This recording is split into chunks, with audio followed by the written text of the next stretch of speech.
আল্লাহ তাআলা জেনেও না জানার ভান করে ফেরেশতাদেরকে জিজ্ঞেস করবেন যে তোমরা কোথা হইতে আসিয়াছ। আমরা এদিকে অ্যাটেনশন দেই যে ফেরেশতাদেরকে আল্লাহ তাআলা জিজ্ঞেস করবেন যে তোমরা কোথা হইতে আসিয়াছ।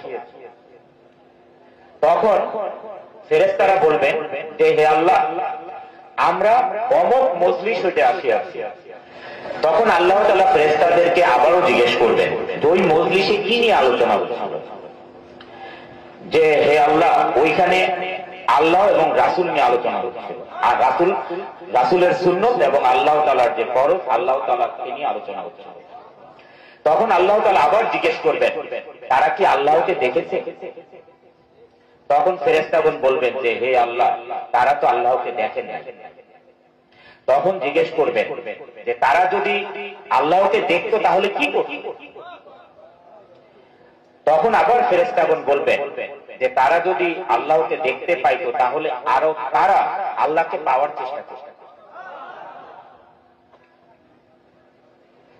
এমন করতে করতে এক সময় জিজ্ঞেস করবেন যে তারা কি হইতে পানা চাইয়াছে। তখন বলবেন ফেরেশতাগণ যে তারা দোজখ হইতে পানা চাইয়াছে। তখন আবার ফেরেশতাগণ জিজ্ঞেস করবেন যে তাহারা কি কখনো দোজখ দেখিয়াছে। তখন বলবেন যে হে আল্লাহ, তারা দোজখ কখনো দেখে না।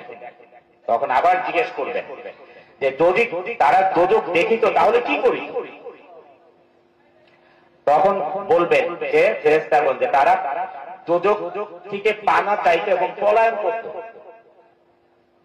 তখন আল্লাহ তাআলা খুশি হয়ে বলবেন এই মজলিসে যারা ছিলেন তাদের বিগত দিনের সমস্ত পাপ আমি মাফ করে দিলাম।